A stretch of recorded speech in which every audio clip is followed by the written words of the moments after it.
In this lecture, we're going to discuss the importance of constructive criticism and how to use it effectively. Most people are very tense about the subject of constructive criticism. We're taught at a young age that criticism is bad. Many parents use criticism as a form of punishment. This is destructive criticism. It lowers your self-esteem and causes you to feel bad about yourself. Constructive criticism, on the other hand, has a different intention. The entire purpose of criticism in the world of work is to give people constructive feedback that enables them to improve their performance and do their jobs better. If you give your feedback in such a way that a person feels better, more competent, more capable, more respected, and more able to do their job better in the future, the person will like and respect themselves more and will simultaneously respect you more. His or her self-esteem will go up. His or her performance and effectiveness will improve. All this will occur if your feedback has been constructive and helpful. The simplest measure of the rightness or wrongness of critical feedback is whether or not the person feels better after you have given them feedback than they felt before. The easiest and most well-known method of bestowing constructive feedback is through the feedback sandwich. It's often used in corporate environments and for good reason. Use the formula positive, improvement, positive when approaching a colleague with a critique that you'd like to see addressed. First, start by focusing in on your colleague's strengths. What did they do well? For example, I really liked the direction you took with today's project meeting. It was easy to follow and the agenda was very well organized. Then move into the improvement section. What can they be doing better? What would you like to see changed? To continue with the previous example, however, I think that meetings would be more productive if you allotted far more time for group questions and feedback. That way others can contribute and build on your ideas. Finally, round out your feedback with a reiteration of the positive comments you gave and the positive results that can be expected if the improvement is acted upon. Overall, really good job. You do a great job of leading this project, and if we collaborate more during status meetings, I know we'll be able to get even more creativity flowing throughout the team.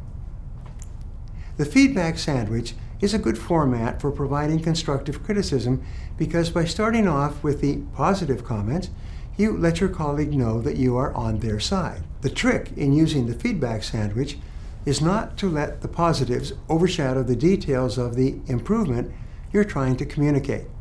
Don't gloss over the criticism or be dishonest. Be clear and articulate in what it is you're trying to say and as specific as possible with your feedback. Specific feedback is more actionable than general feedback. Here are two common criticism scenarios you are sure to encounter in your lifetime. First, if someone is giving you feedback and you notice you are taking it personally, before you respond or react, take a moment to distance yourself from the situation. Take a deep breath and remain engaged in the conversation.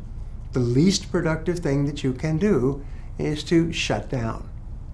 Practice active listening to absorb their feedback, being careful not to interrupt or pass judgment. More often than not, your colleague's critique is not directed at you, but rather at a certain situation or issue. On the other hand, if you are giving feedback and your direct report isn't taking it well, leverage a similar strategy. Shift focus away from your report as a person towards the situation at hand. A helpful tip for doing this is to use passive voice instead of active voice. For example, the report you provided was unclear. Sounds better than your report is unclear. You can also bring them into the conversation by asking them questions. Open-ended questions like, how do you feel X went? Or, what are your thoughts on Y? Make them feel like an active participant in the conversation as opposed to a recipient of feedback, which can help bring the conversation back to a productive place. And finally, ground the situation by sharing how it affects you. Rather than go on and on about the issue at hand, share how it affects you personally.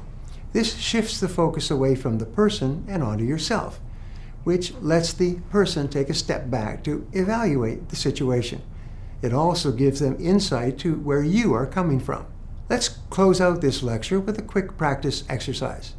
Think of one coworker, perhaps your own manager, and quickly jot out notes for a future feedback session using the feedback sandwich as a model. What's something they do well? What's something you want to improve? How do they both tie together? The more you practice giving constructive feedback, the more successful you'll become at bestowing it, and the more receptive your teammates will become.